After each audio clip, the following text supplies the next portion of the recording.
தளபதி அவர்களே, அவருடன் இங்கே வருகை தந்திருக்கின்ற மூத்த அமைச்சர், சோழ மண்டலத்தினுடைய அமைச்சர் மரியாதைக்குரிய பெரியவர் கோசி மணி அவர்களே, வருகை தந்திருக்கின்ற மத்திய இணை அமைச்சர் மரியாதைக்குரிய அன்பு சகோதரர் பழனி மாணிக்கம் அவர்களே, வருகை தந்து சிறப்புரையாற்றி அமர்ந்திருக்கின்ற மரியாதைக்குரிய பால்வளத்துறை அமைச்சர் அன்புக்குரிய மதிவாணன் அவர்களே, இங்கே வருகை தந்த அத்துணை பேரையும் தன்னுடைய அருமையான பேச்சால் அத்துணை பேரையும் உணர்ச்சி வசப்பட செய்த நம்முடைய சின்ன கலைவாணர் பத்மஸ்ரீ அன்புக்குரிய நண்பர், உறவினர், சகோதரர் விவேக் அவர்களே,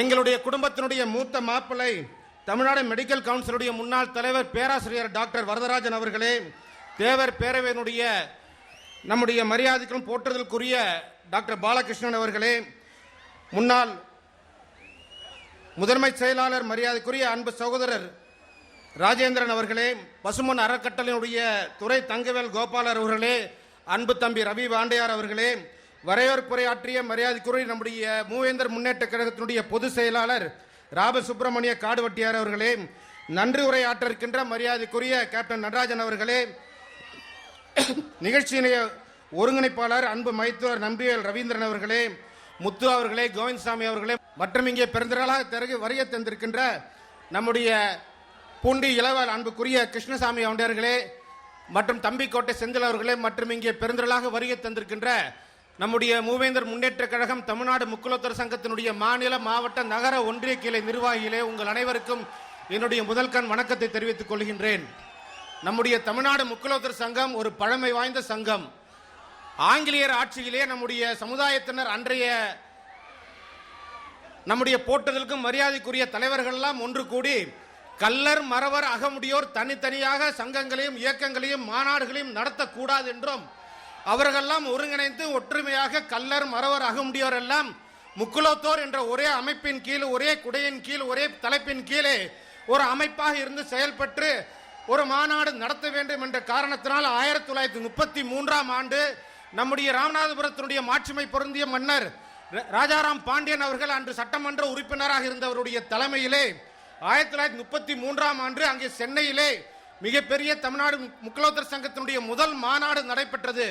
75 ஆண்டுகளுக்கு முன் நம்முடைய முன்னோர்கள், நம்முடைய மன்னர் பரம்பரை சேர்ந்த அன்றைய சட்டமன்ற உறுப்பினராக இருந்தவர்கள் எல்லாம் நம்முடைய பூண்டி கிருஷ்ணசாமி வாண்டையார் போன்றவர்களாம் அன்று அந்த மாநாட்டிலே கலந்து கொண்டு நம்முடைய மரியாதைக்குரிய ராவ் பகதூர் மதுக்கூர் ஜமீன்தார் ராஜப்பா அவர்கள் எல்லாம் அந்த நிகழ்ச்சியிலே கலந்து கொண்டு அன்றைய தினம் அவர்கள் எல்லாம் எந்த நோக்கத்துடன் எந்த எண்ணத்துடன் அந்த முக்குலத்தர் சங்கத்தை துவங்கி அன்று அவர்கள் நடத்தினார்கள் என்றால், இன்று நம்முடைய சமுதாயம் 75 ஆண்டுகளுக்கு முன் ஆங்கிலேயர் ஆட்சியிலே விவசாயத்தை மட்டும் நம்பி இருந்தவர்கள், கல்வி இல்லை, வேலை வாய்ப்பு இல்லை, தொழில் கல்வி இல்லை, தொழிற்சாலையில் பணியாற்றக்கூடிய வாய்ப்பு வசதிகள் இல்லாத ஒரு நிலையிலே எதிர்காலத்திலே நம்முடைய சமுதாயத்தினர் படித்துவிட்டு அவர்கள் தலை நிமிர்ந்து வாழ வேண்டும் என்பதற்காக தான் 75 ஆண்டுகளுக்கு முன் தமிழ்நாடு முக்குலத்தர் சங்கத்தை அவர்கள் துவக்கினார்கள்.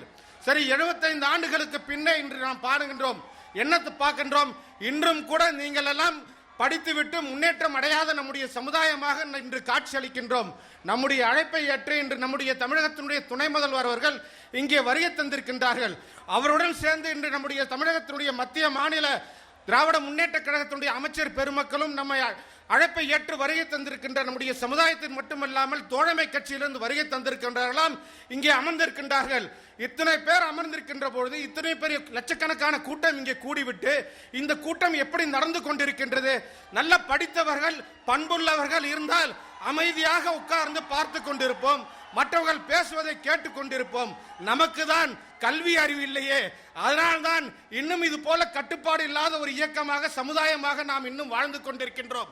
அதனால்தான் நீங்கள் படித்துவிட்டு அடுத்த தலைமுறை படித்துவிட்டு தலை நிமிர்ந்து வாழ வேண்டும் என்பதற்காக தான் 25 ஆண்டுகளாக இந்த தமிழ்நாடு முக்குலத்தர் சங்கத்திலே நாங்கள் எல்லாம் இருந்து ஈடுபட்டு இந்த இயக்கத்தின் மூலமாக நம்முடைய சமுதாயத்தினுடைய வளர்ச்சிக்காக இது போல விவசாயத்தை நம்பி இருக்கின்ற நம்முடைய சமுதாயத்தினர் படித்துவிட்டு தொழில் கல்வி படித்துவிட்டு அரசு வேலை வாய்ப்புகளை பயன்படுத்திக் கொண்டு பொருளாதாரத்திலே முன்னேற்றம் அடைய வேண்டும், விஞ்ஞான ரீதியாக விவசாயத்திலே முன்னேற்றம் அடைய வேண்டும் என்பதற்காக தான் இந்த சங்கத்தை இத்தனை ஆண்டு காலமாக மேடையில் இருக்கின்ற தலைவர்களும் நீங்களும் சேர்ந்து நடத்தி கொண்டிருக்கின்றோம். கட்டுப்பாடுடன் வாழ வேண்டும் என்று சொல்லியிருக்கின்றார்.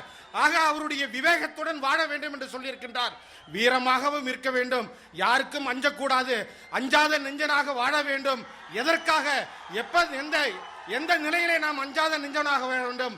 நம்முடைய பிள்ளைகளை படிக்க வைப்பதில், இந்த நாட்டினுடைய முன்னேற்றத்திற்காக, இந்த நாட்டினுடைய பொருளாதாரத்திற்காக, இந்த சமுதாயத்தினுடைய முன்னேற்றத்திற்காக நாம் உறுதியாக, தைரியமாக, வீரமாக வாழ வேண்டும் என்பதை தவிர இந்த நிகழ்ச்சிக்கு வருகின்ற பொழுது நீங்கள் எல்லாம் கட்டுக்கோப்பாக இருப்பீர்கள், கட்டுப்பாடுடன் இருப்பீர்கள். நான் கூட பெருமையாக சொன்னேன், விவேக்கிடம் நான் எழுந்து மைக்கிலே சொன்னால் எல்லாம் என் பேச்சை கேட்பார்கள், அமைதியாக உட்காருவார்கள் என்று சொன்னேன்.